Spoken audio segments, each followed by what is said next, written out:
Qual é, pois, a vantagem do judeu? Ou qual a utilidade da circuncisão?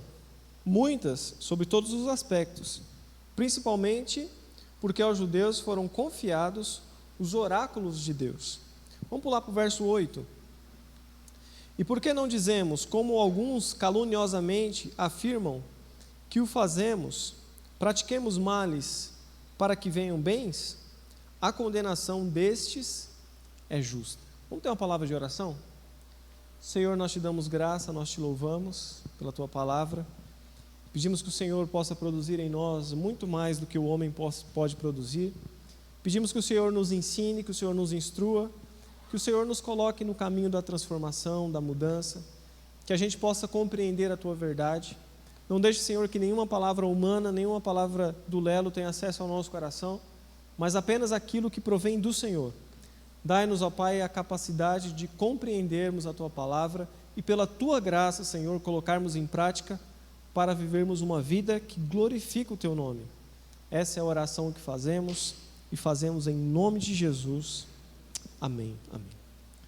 Antes da pandemia, nós estávamos pregando aqui Romanos. 1 ano e meio, mais ou menos, a gente pregou essa série de mensagens de Romanos. A gente começou no capítulo 1 e a gente tinha ido até o capítulo 12. Então, nós, durante esse 1 ano e meio, desde janeiro do ano passado, 2019, e até março, quando começou a pandemia, a gente estava versículo a versículo de Romanos, fazendo a exposição. A nossa previsão era terminar ainda esse ano a exposição da carta de Paulo aos Romanos, mas devido à pandemia não foi possível. A gente ficou 5 meses sem ter os nossos cultos aqui, presenciais, e por essa razão nós ficamos fazendo os cultos lá em parceria com a Metodista, e nós tivemos várias mensagens em paralelo, então nós não pregamos Romanos praticamente. E agora, nesse nosso retorno, o nosso desejo é continuar a exposição da carta de Paulo aos Romanos. Só que se a gente começasse do capítulo 13, depois de 5 meses parado, a gente ia ficar perdido, né? Como a gente falou aqui, mais perdido que amendoim na boca de banguela. E aí o nosso desejo, então, era revisar esses capítulos de Romanos, a cada domingo um capítulo, para chegarmos no capítulo 13 já, e a gente já ter uma visão do que Paulo está falando, do contexto. O que Paulo estava falando anteriormente ao capítulo 13 de Romanos? Então a gente está a cada domingo aqui fazendo a exposição de um capítulo de Romanos. Fizemos há 2 domingos atrás o primeiro, semana passada fizemos o segundo, e hoje nós vamos partir para o capítulo 3 de Romanos. Se você perdeu algum desses, o Augusto, Cadê o Augusto? Está no banheiro? O Augusto fez lá a divisão no grupo da igreja, então você pode entrar lá no canal do YouTube da igreja, e tem lá as pregações anteriores, então você pode lá acompanhar, você pode lá depois pegar essas pregações que ficaram para trás. E aí a gente está então com essa ideia, então você vai perceber que vai ser uma mensagem muito corrida, muito rápida, e a gente vai saltar vários trechos aqui, porque a nossa ideia é de forma reduzida, resumida, chegar até o capítulo 13, porque se a gente pregasse novamente, seria mais 1 ano e meio para a gente chegar lá no capítulo 13, por isso que a gente está fazendo de um pouco mais corrido. Acompanhe no verso 5 de Romanos capítulo 3. Mas se a nossa injustiça traz à luz a justiça de Deus, que diremos? Porventura será Deus injusto por aplicar a sua ira? O que Paulo está falando aqui? O que Paulo está falando aqui? Se você reparar bem, no capítulo 1 de Romanos, Paulo começa a dizer que todo homem se afastou de Deus, todo homem rompe com Deus. No capítulo 1 de Romanos, no verso 18, ele vai dizer assim que o homem, ele rompe, ele vira as costas para Deus. Tendo conhecimento de Deus, tendo conhecido a Deus, não o adorou como Deus. Então, ao invés de eu adorar a Deus por quem Ele é, não, eu crio um Deus que é parecido comigo. Então, ao invés de eu ser a imagem de Deus, eu projeto um Deus à minha imagem. E o erro do homem, a pretensão do homem, a soberba do homem, que nós chamamos de pecado original, é exatamente esse. Porque o homem, sendo criado por Deus, a imagem e semelhança de Deus, ele não glorifica a Deus como tal. Muito pelo contrário, o homem quer ser dono de si mesmo, o homem quer ser independente em relação a Deus. Só que nós somos totalmente dependentes. Desde quando nós nascemos, se não tiver quem cuidar da gente, a gente não sobrevive no mundo. Eu estava vendo antigamente a gente tinha TV por assinatura em casa, a gente gostava muito daqueles programas de sobrevivência na selva, né? O pessoal falava assim, você pode ficar dias sem comer, mas você não pode ficar muito tempo sem tomar água, porque senão você morre. Então a gente é dependente de um líquido para salvar a nossa vida, porque a gente não é autossuficiente. Se a gente não trabalhar o mês todo, no final do mês não tem salário, e aí você não tem o que comer. Você imaginou que um miojo pode salvar a sua vida? Não é verdade? Olha como que a gente é tão dependente de tudo. E aí na nossa pretensão a gente quer descolar de Deus. Então quando nós falamos que o homem está perdido, o que a gente está dizendo? Será que a gente está sendo pretensioso? Será que a gente está sendo injusto de falar para o homem, olha, você está perdido? Não, nós não estamos sendo injustos. O que nós estamos falando é que o homem negou a vida, porque vida mesmo só existe em Deus. E quando nós negamos a Deus, nós estamos negando a própria vida. O Evangelho de João diz que Jesus era a vida que veio ao mundo, e que essa vida ilumina todos os homens. Significa que a nossa vida nós só podemos viver através de Jesus Cristo. É a vida de Deus em nós. A gente sempre gosta de falar na PIBEG Leitura, né, Michel? Que existe uma diferença entre vida e existência. O que a Bíblia propõe para nós é vida. E vida é diferente de existência. Por exemplo, a Bíblia vai dizer assim, outrora vocês estavam mortos nos seus delitos e nos seus pecados. Você fala assim, como que eu estava morto? Estava vivo, estava respirando, andando. Mas para o pensamento cristão, bíblico, você estava morto. Porque você está sem Deus. Vida mesmo, no contexto, no pensamento cristão, é a abundante vida de Jesus em nós. Não foi isso que Jesus diz em João 10:10? Eu vim para que tenham vida e vida abundantemente, ou vida em abundância. A plenitude da vida de Jesus em nós. No capítulo 2, Paulo começa a direcionar a sua fala também para os religiosos da época. Porque Paulo escreve para a igreja de Roma, só que na igreja de Roma não tinham só os romanos, tinham também na igreja de Roma os judeus. Então quando Paulo diz que o homem, conhecendo a Deus, não o adorou como Deus, alguns judeus que congregavam na igreja de Roma podiam pensar o quê? Paulo não está falando da gente. A gente é judeu, a gente conhece a Deus. Mas no capítulo 2, Paulo inclui também os judeus. E Paulo diz assim, você acha que pela religião e pelas práticas de vocês serão salvos?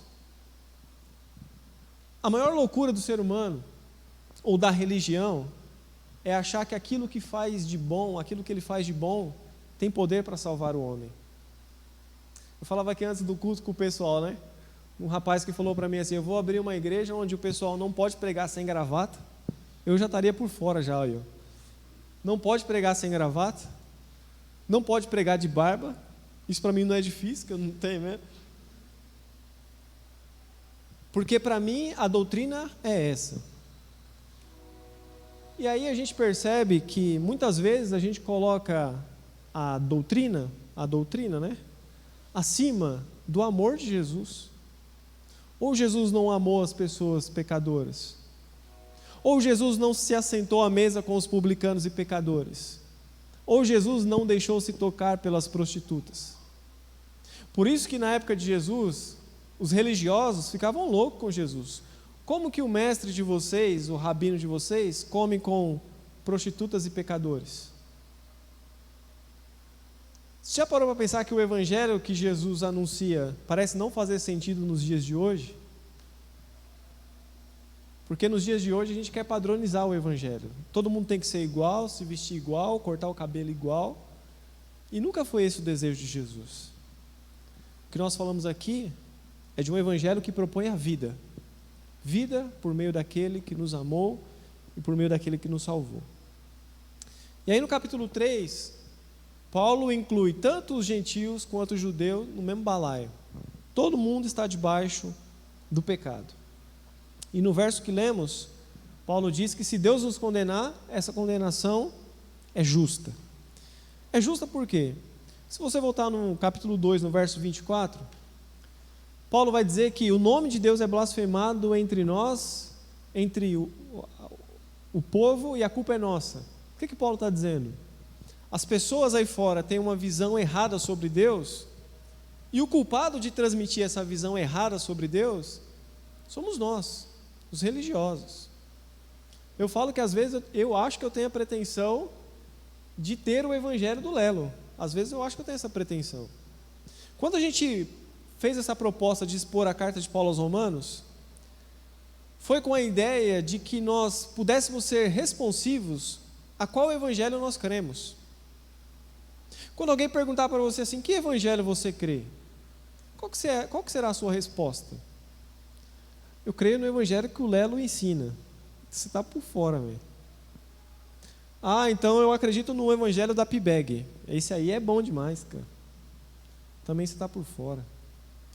A nossa ideia ao pregar essa carta de Paulo aos Romanos é que a gente pudesse ser responsivos ao evangelho que de fato é o evangelho de Deus, que não se limita a uma pessoa ou a um conjunto de uma igreja, mas é o evangelho que realmente tem poder para salvar o homem.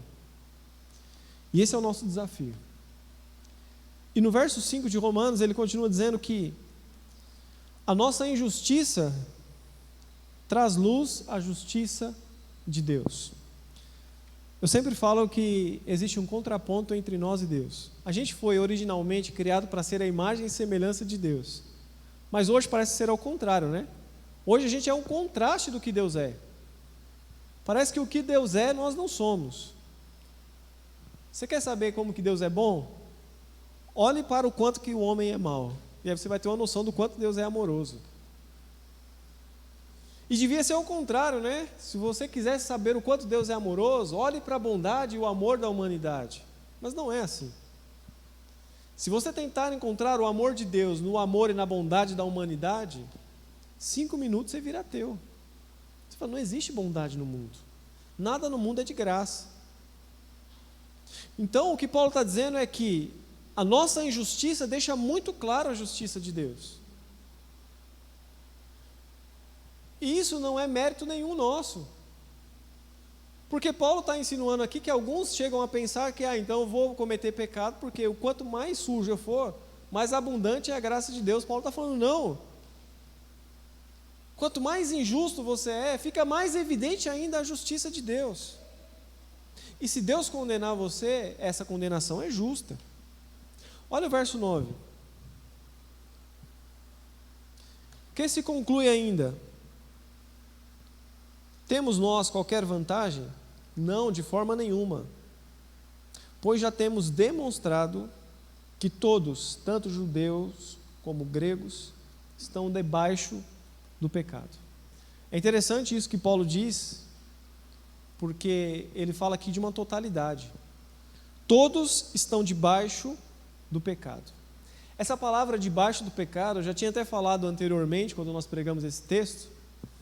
Essa palavra debaixo do pecado que Paulo está se referindo, é uma palavra grega que é mais ou menos, que tem um significado de mais ou menos algo pesado caiu em cima de você. Imagine que uma pedra gigantesca caiu em cima de você. O que aconteceu com você? Ou você morreu, ou você ficou só a capa, né? Todo arrebentado. E é exatamente isso que o pecado faz. O pecado destrói a imagem do ser humano. E aí nós estamos mortos. E Paulo diz assim, você está debaixo do pecado. Existe algo poderoso que te esmaga. E é a sua natureza humana. Você quer entender o que significa estar debaixo do pecado? A gente sempre diz que o homem natural sempre se afasta de Deus. Então você quer saber o quão pecador você é? Abandona você mesmo. Entregue as suas próprias paixões. E daqui a um tempo você vai se perceber muito, muito distante de Deus. O homem natural caminha a passos largos na contramão de Deus. Se não fosse o Cristo da glória se vestir em figura humana e descer nos céus para remover essa pedra que estava sobre nós, que trazia morte, que desfigurava a nossa humanidade, nós estaríamos mortos ainda debaixo do pecado. E quando a Bíblia fala de todos, isso é indiscutível na teologia cristã. Porque a Bíblia deixa muito claro de que todos somos pecadores. Ah, Lelo, mas eu sou uma pessoa tão boa. Cara, mas você acredita que você é pecador? Uma vez no seminário, falaram assim para mim: ó, Lelo, quando você for fazer o seu concílio no seminário, vamos fazer 2 perguntas para você. A primeira, defina Deus. E a segunda, que vai fazer para você, explique por que todo mundo é pecador. E aí tem um cara lá que quis trapacear, o meu tutor. Ele falou assim: Lelo, quando falar assim, ó, explique Deus, você vai responder assim, ó: Deus não pode ser explicado e nem definido. Deus é Deus. Aí eu falei: firmeza, né? Aí no meu concílio, chegou uns pastores, aqueles, sabe, batistossauro já, tiozinho. É verdade, estou te falando, parecia que estava empalhado. E aí no meu concílio, a primeira coisa que esse cara falou para mim, sabe o que foi? Aí eu falei: a primeira pergunta eu sei qual que é. Deus, defina Deus. Eu falei: já está na ponta da língua. Aí esse pastor tiozinho falou para mim assim: Lelo, a gente sabe que Deus não pode ser explicado e nem definido. Eu falei: essa resposta era minha, velho. Como que você percebe Deus? E aí a outra pergunta que ele fez foi exatamente essa: como que você enxerga que todos nós somos pecadores, quando você percebe que existem pessoas boas no mundo? Olha o que Paulo vai dizer nos próximos versos aí, eu queria que você acompanhasse na sua Bíblia. No verso 10 de Romanos capítulo 3, está escrito assim, ó: como está escrito, não há um justo sequer. Não há ninguém que é justo. Olha o que a Bíblia está dizendo. Às vezes, quando a gente bota um terno, uma gravata, corta o cabelo, a gente fala assim: não, agora eu estou bom demais para Jesus. Agora eu estou santo. Mas a Bíblia diz que não há nenhum justo, nenhum. Mas continua ainda. Olha o verso 12. Perdão, verso 11. Não há quem entenda, não há quem busque a Deus. Verso 12. Todos se desviaram e a uma se fizeram inúteis. Não há quem faça o bem, não há nenhum sequer. Verso 19. Ora, sabemos que tudo o que a lei diz aos que vivem na lei o diz, para que se cale toda a boca e todo mundo seja culpável diante de Deus. Todo mundo será culpado diante de Deus. Agora o verso 23 para fechar com chave de ouro. Pois todos pecaram e destituídos estão da glória de Deus. Existe alguma dúvida de que todos nós somos pecadores? Nenhuma. Aí a gente fala assim: ah, Lelo, mas tem uns que são mais pecadores que os outros. Isso para você, né? Isso para mim. Mas para Deus todos são pecadores. E aí, diante de tudo isso que Paulo está falando aqui, a gente chega num checkmate, né? Quem joga xadrez sabe, né?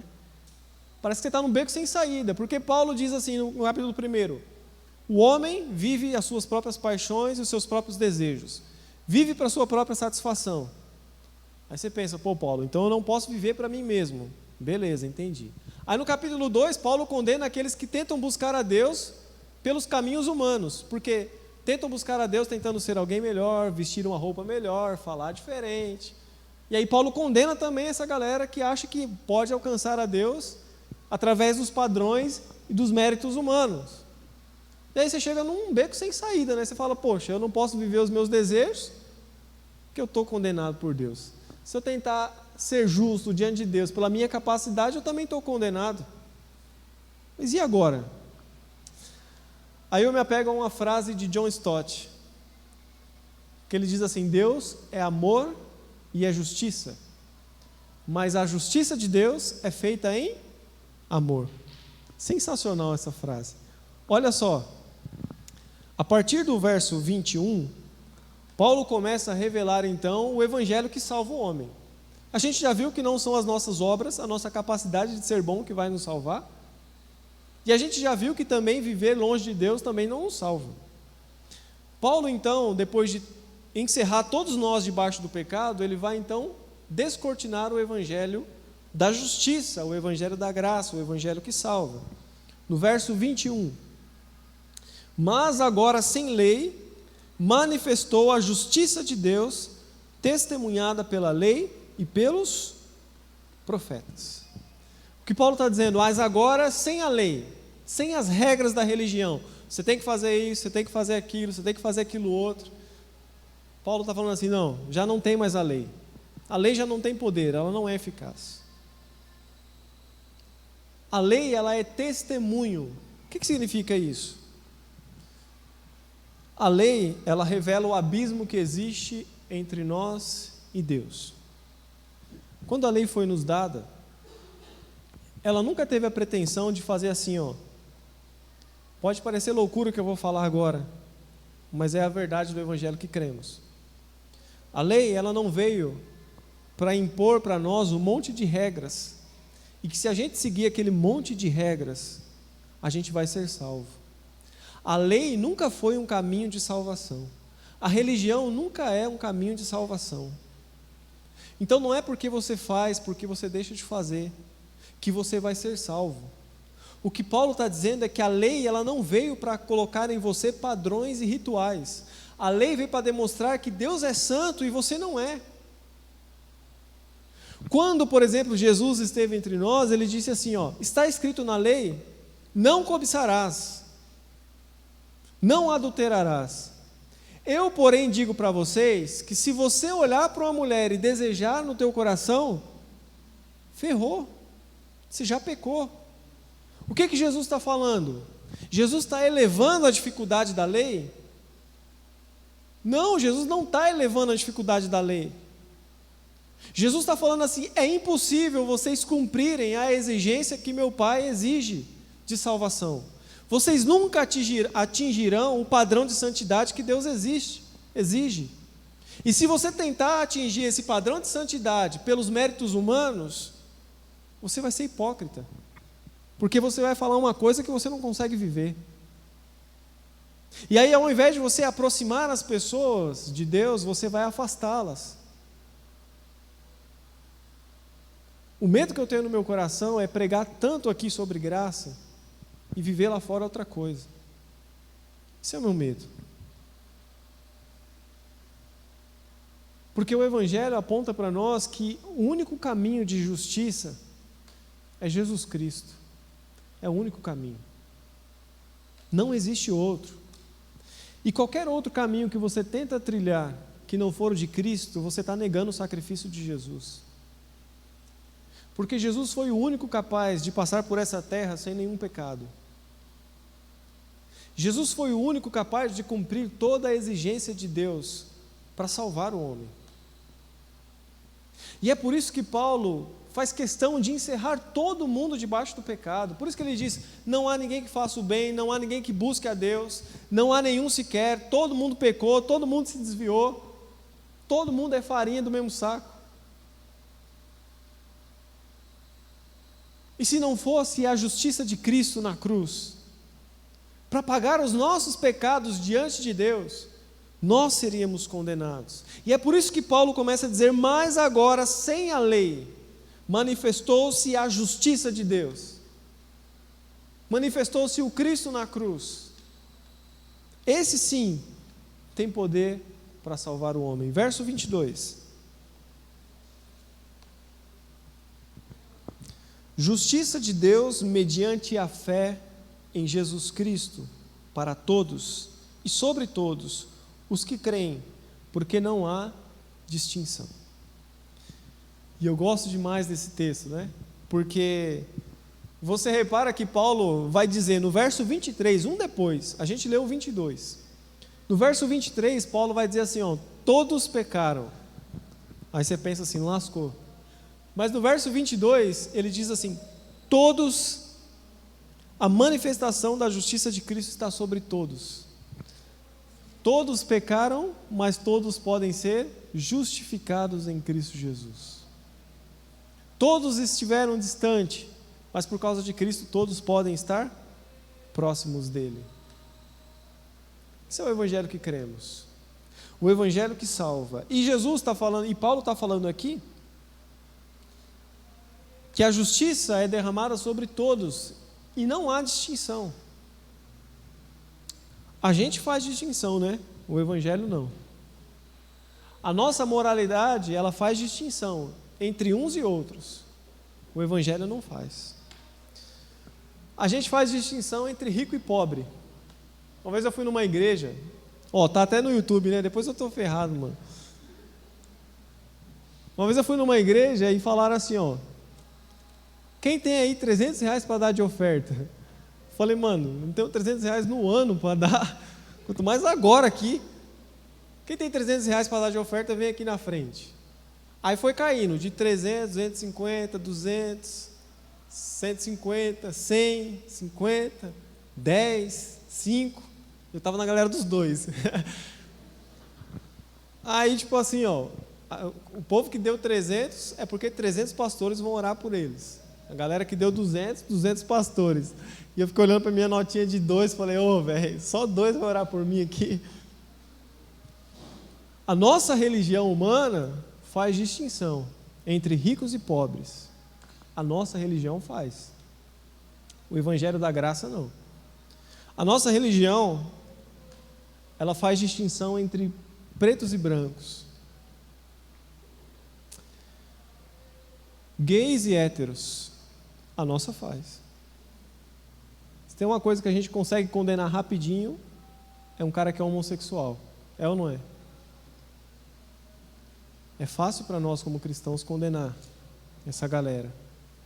Mas a gente não condena o hétero que é safado. Já reparou nisso? Se for super hétero, né, aquele cara que o Henrique compartilhou ontem no estudo, né? De um rapaz que secou a menina com o olho. Esse tipo de gente a gente não condena. A gente ensina os nossos filhos a serem assim, né? Não, filhos, tem que ser homem, não sei o que lá. A nossa religião, ela distingue.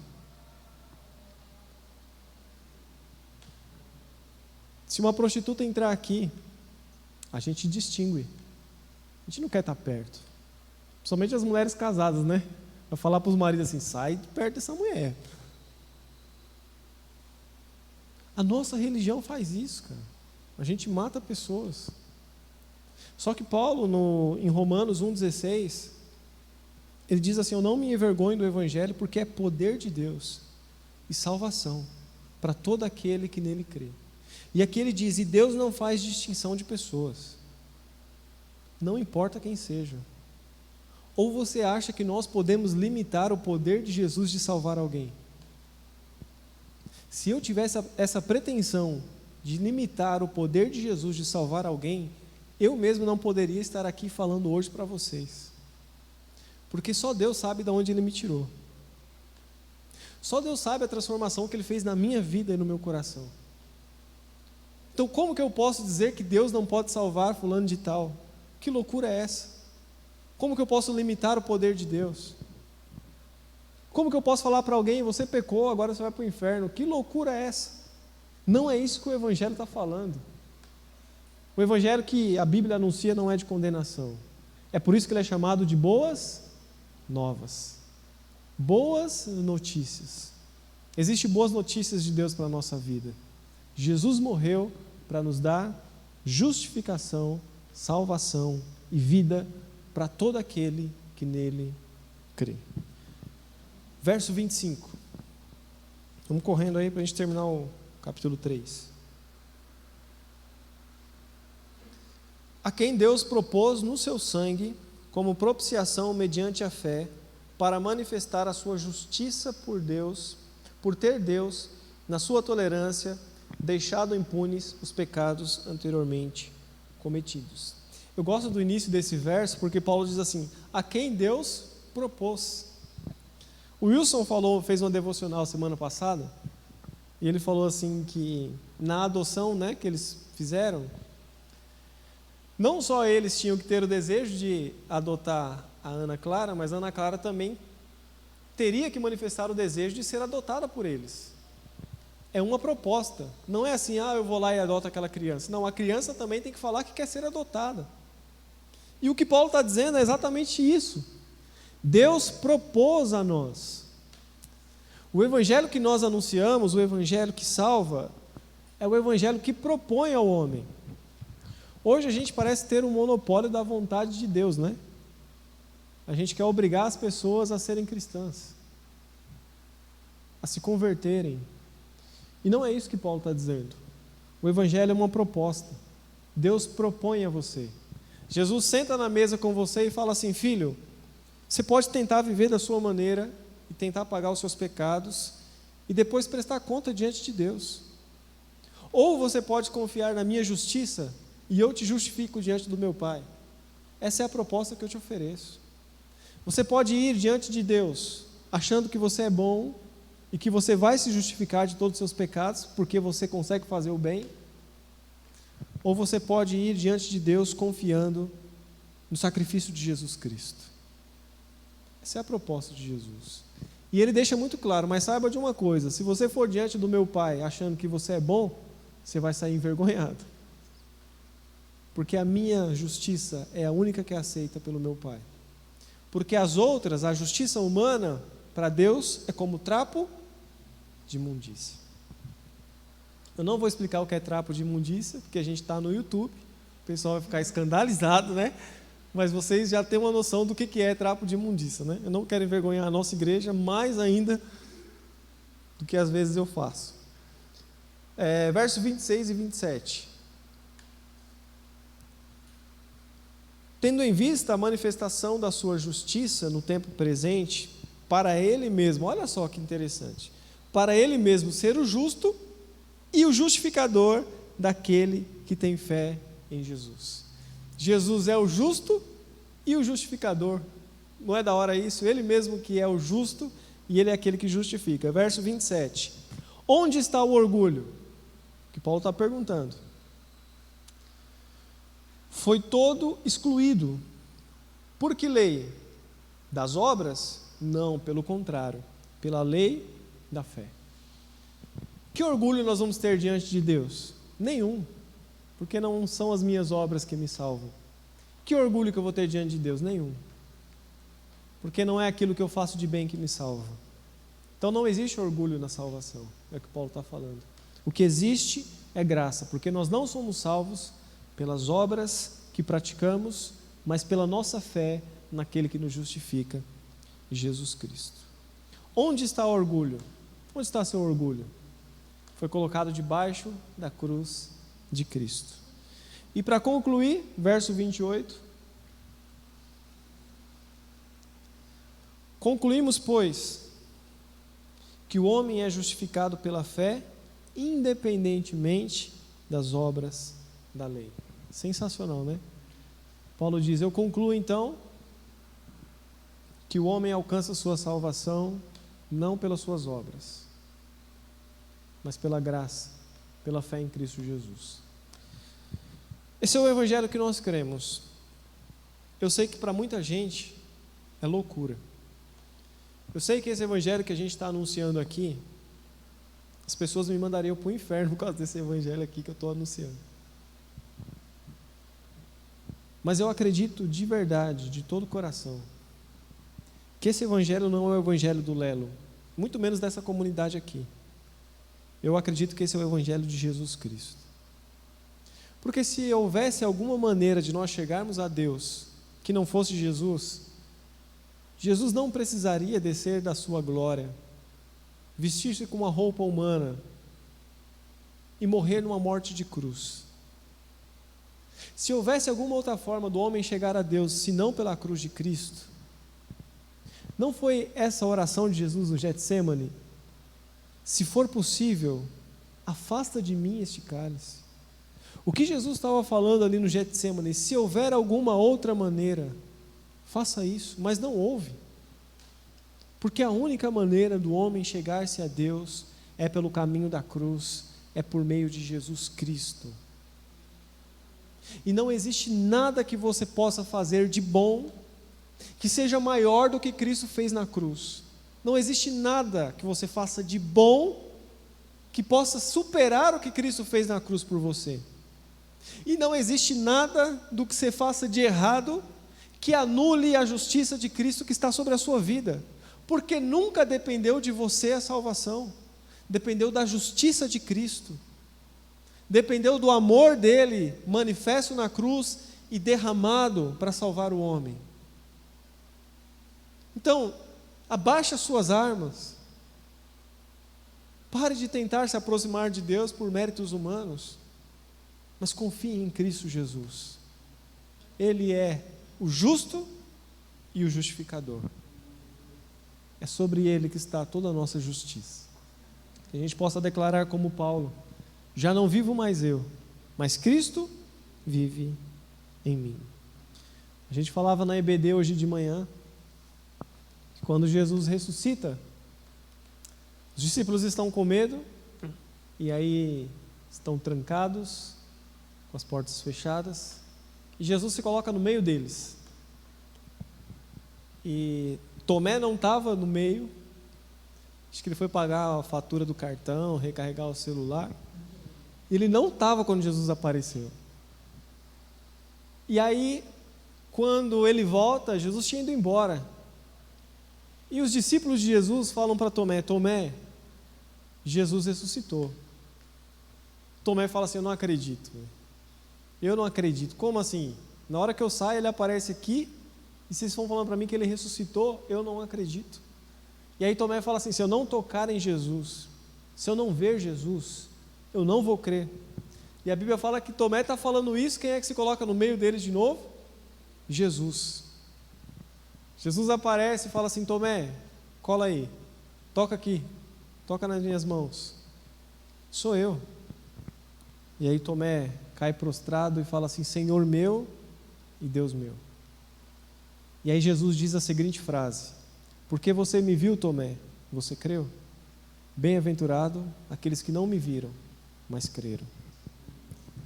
Jesus veio a primeira vez de uma forma muito humilde, nasceu numa manjedoura, morreu a morte de cruz, mas ele voltará da forma mais incrível possível, e todo olho verá, e toda língua confessará que Jesus Cristo é o Senhor, para a glória de Deus. Curva a tua cabeça, feche seus olhos. Eu queria orar pela tua vida, orar por você, nesse retorno nosso a essa casa tão maravilhosa, que não tem nada de sagrado, esse lugar onde nós estamos, mas com certeza é um lugar especial, um lugar que Deus preparou para os nossos encontros, um lugar que Deus preparou para falar ao nosso coração. Então eu queria orar pela tua vida. Se você hoje quer acender a chama no teu coração, de volta para Jesus, não importa se você está aqui no templo, se você está na tua casa, onde você estiver nos ouvindo, se você hoje entendeu essa mensagem do Evangelho, e entendeu que é a fé em Cristo Jesus que salva o homem, não são as práticas humanas, não é religião tal, muito menos a igreja tal, mas a fé em Cristo Jesus, é o crer que lá naquela cruz Ele nos representava, e naquela cruz Ele estava aplacando, Ele estava limpando a nossa vida, Ele estava nos purificando de todo o nosso pecado, porque naquela cruz Ele estava derramando sobre nós toda a sua bondade, todo o seu amor. Se você estava se vendo distante de Deus, mas hoje quer se aproximar dEle, é como nós falamos aqui. Nós falamos aqui no verso 25. Deus, Ele propõe para nós. Há uma proposta hoje de Jesus para o teu coração.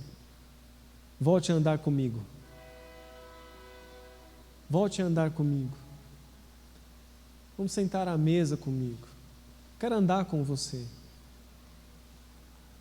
Confie em Cristo e nos méritos dEle. Ele é poderoso e suficiente para te salvar. Se você hoje tem esse desejo, eu gostaria que ainda com os seus olhos fechados, tua cabeça curvada, que você fizesse um sinal com a sua mão. Amém. Glória a Deus. Amém. Amém. Amém, Jesus. Amém. Senhor, nós te louvamos, Pai, nós te damos graça pela tua palavra. E pedimos, ó Deus, que o Senhor venha aquecer, incendiar esses corações, ó Deus, que hoje ergueram as suas mãos dizendo: eu quero mais do Senhor. Eu quero sentar à mesa com o Filho de Deus, eu quero sentir a tua presença todos os dias. Eu quero viver a realidade do reino espiritual. Eu quero viver a tua glória, eu quero viver para a tua presença. Eu quero sentir o teu amor inundando o nosso coração. Pai, aqueça, incendeie esse coração. Nos transforme, Senhor, como uma tocha que queima e que ilumina esse mundo com a tua justiça.